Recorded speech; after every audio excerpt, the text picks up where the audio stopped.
எனக்கு வந்து cinema director ஆகணும்னு ஆசை. சேர்ச்சில் உதவி பண்ணாலும் நம்ம சினிமாக்கு போயிடணும். அப்ப அந்த வாய்ப்புகளும் அமையுது. ஏன்னா நான் காலேஜ் முடிக்கும் பொழுது ஒரு ஷார்ட் ஃபிலிம் பண்றேன், ஒரு காதல் படம் செய்யறேன். அது வந்து பிரபலம் ஆகுது. இங்க மலேசியால கொஞ்சம் ஷார்ட் பிலிம் ஆகி அதுல இருக்க பாட்டு வந்து இந்த மெயின் ரேடியோ ஸ்டேஷன்ல ஏர் ஆகி ஃபேமஸ் ஆகுது.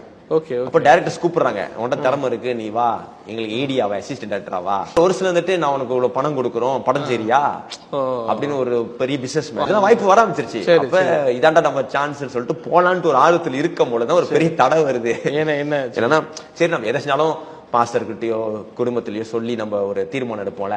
இப்ப பாஸ்டர் சொல்றேன், எங்க பாஸ்டர் என்ன சொல்றோம்னா கேட்டோன்னே சினிமா நமக்கு ஒத்து வராதப்பா அப்படின்னு இருக்கிறாரு. ஐயோ என்ன இவரு இப்படி சொல்லிட்டாரு. எங்க அம்மா சொன்னாங்க, எங்க அம்மாவும் என்ன சினிமா கினிமா சொல்லிட்டு இருக்கிற கடலுக்குள்ள நீன்றாங்க. நான் என்ன மைண்ட்ல முடிவு எடுக்கிறேன், யாரும் பேச்சு கேட்க வேணாம், நம்மளே ஜெபிப்போம், கடவுள் நம்மகிட்ட பேசுவார் தானே. அப்பதான் உண்மையா ஊக்கம் வதுகு போய் பூட்டிட்டு நான் ஜபம் பண்றேன், ரொம்ப நேரமா ஜபம் பண்றேன். என் வாழ்க்கையில முதலாவது ரசிக்கப்பட்டு கொஞ்சம் ஃபீவர்ஸ் ஆகுது, 2 3 வருஷம் ஆக போகுது. இந்த காலகட்டத்தில் முத எனக்கு ஆண்டர் சத்தம் விளங்குது. என்ன மாதிரி என்ன சத்தம் விளங்குதுன்னா, Christ died for you, what are you going to do for him?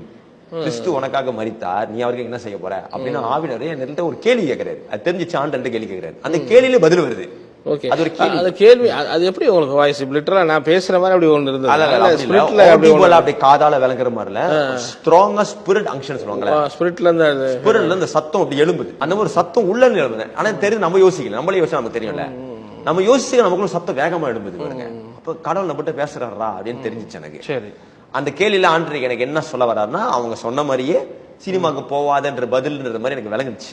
சரி, இப்ப நான் ஆண்டவர் சொல்றேன், ஆண்டவரே சரி இதுக்கப்புறம் நான் என் வாழ்க்கை என்ன செய்ய போறேன்னு தெரியல, என் லட்சியத்தை நீங்க கேக்குறீங்க, நான் உங்க கையில ஒப்பு கொடுக்குறேன். அன்னைக்கு தூங்கும் போது அன்னைக்கு ஒரு கனவு வருது. அந்த கனவுல வந்து எங்க பாஸ்டர் இருக்காங்க, பாஸ்டர் வாசு சொன்னல, அவங்க கனவுல வராங்க. என்கிட்ட சொல்றேன், ஐயா உன்னை நான் வெளியே ஊழியத்துக்கு அனுப்ப போறேன் அப்படின்னு சொல்லிட்டு எவாஞ்சலிஸ்ட் பிரகாஷ்னு எழுதுறேன். சரி, எழுதி அனுப்பலாமா அப்படின்னு கேக்குறாரு. ஓகே பாஸ்டர், நான் தலையாட்டுறேன். அப்புறம் போற இடத்துல நிறைய பேர் வீல் சேர்ல உட்கார்ந்து இருக்காங்க, இவங்களுக்கு ஜபம் பண்ணுறாரு. பயந்துட்டேன். இன்னொரு இடத்துல போனா பேய் பிடிச்சி அசுத்தாவில எல்லாரும் ஆடுறாங்க, இவங்க ப்ரே பண்ணிடுறாரு, அதையும் பார்த்து பயந்துட்டேன். அப்ப டக்குனு கனவு விட்டு வெளியே வந்ததுக்கு அப்புறம் யோசிக்கிறேன் அப்படின்னு சொல்லி இதை டெஸ்ட் வேற பண்றேன் நானு. அடுத்த வாரம் இங்க சர்ச்சில் வெனஸ்டே பைபிள் ஸ்டடி இருக்குது. இங்க பாஸ்டர் மண்ணுக்கு போய் நின்று, பாஸ்டர் எனக்கு ஜெபம் பண்ணுங்க அப்படின்னு. என்னங்க ஜெபம் பண்ணும், சும்மா ஜெபம் பண்ணுங்க. நான் சொல்றேன், நீங்களே அவர் வாயில இருந்து உறுதிப்படுத்தணும், இது உங்க நீங்க தான் பேசுறேன்னு. அவரும் கரெக்டா தள்ளகை ஜெபம் பண்ணும் போது அவர் ஆங்கிலத்தில் there is a calling to be an evangelist, சுவிசேஷ அழைப்பு உனக்கு இருக்கு, அற்புத அடையாளம் ஆண்டவரை நடத்துவார் அப்படின்னு சொல்லிட்டு கண்ணை திறந்துட்டு God bless you அப்படின்னு போயிட்டாரு.